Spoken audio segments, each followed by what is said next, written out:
governor signs deal to boost trade security with Ugandan border districts.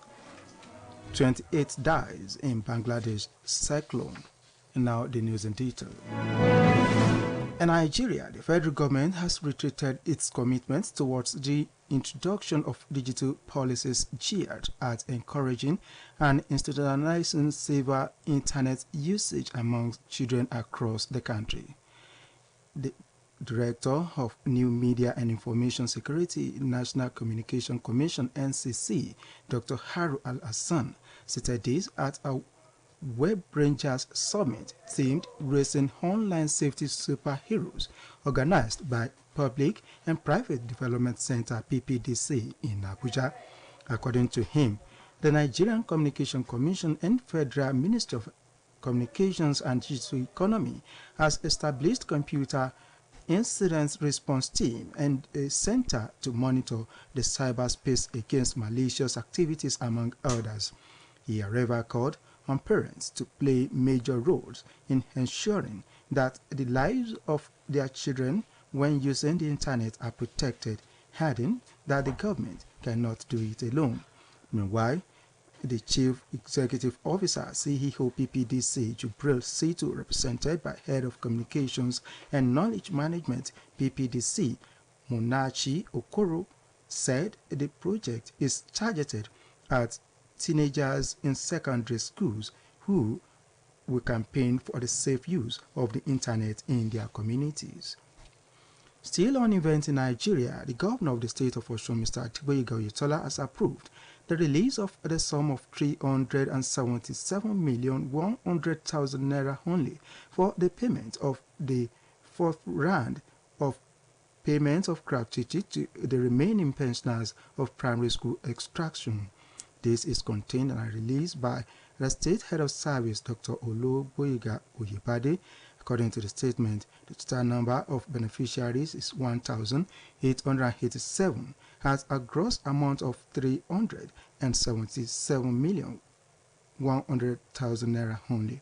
The release adds that the list of the beneficiaries will be posted on the notice boards of the Local Government Pensions Bureau and the Ministry of Information and Civic Engagement today, while payments starts tomorrow.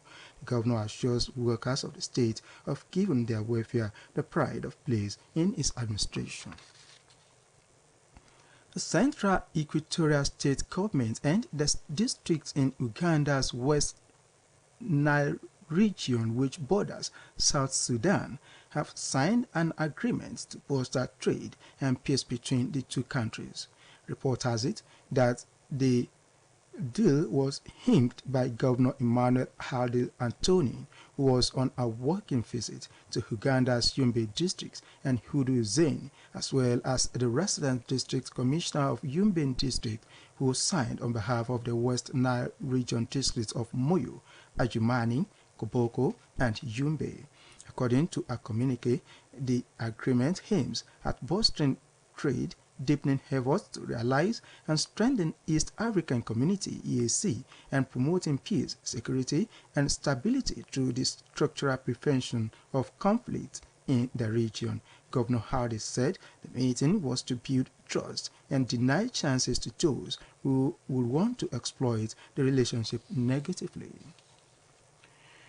Ukrainian officials and the military have declared that Russia has continued to strike targets across their country, causing damage and killing civilians as its forces are preparing for battle in the strategic southern region of Kherson.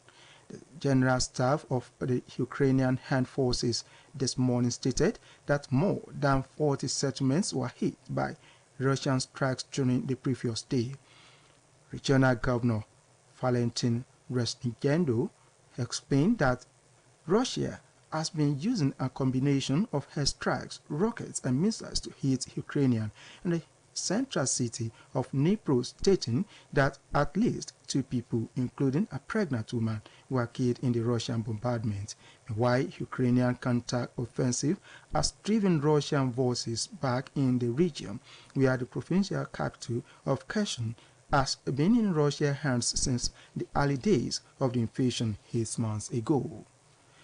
This is the word at noon coming to you from Ocean State Broadcasting Corporation, Voice of the West, Nigeria. Now our news message. Democracy can only thrive in the atmosphere of democracy and rule of law, be law-abiding. Israeli soldiers have detained and injured Palestinians during clashes following a deadly Israeli raid in Nablus in Hebron, where Israel occupied in the West Bank. Palestinian officials disclosed that the leader of a rising militant group and 5 other Palestinians were reportedly killed after Israeli forces raided the West Bank city of Nablus, thereby setting off one of the largest firefights in weeks.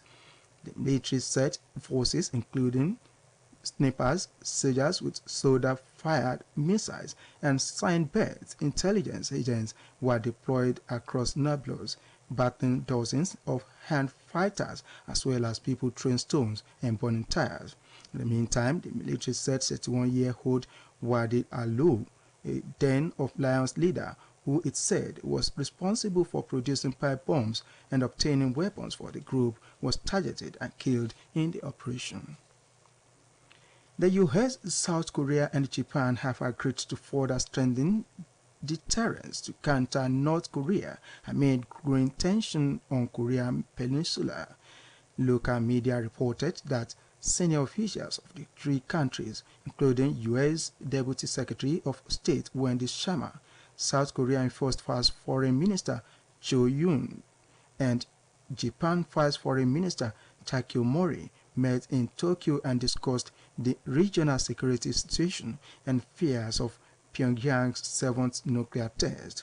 Japan's Vice Foreign Minister insisted that they would never tolerate the nuclear blackmail employed by Russia in its war against Ukraine. The officials also opposed any attempt to change the status quo in the East and South China Seas.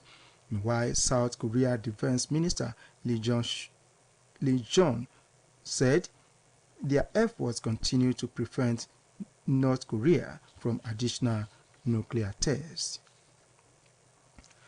In the meantime, officials in Bangladesh have found the bodies of 4 missing crew of a dredger boat, taking the death toll from Cyclone Sitrang to 28 as millions remained without power.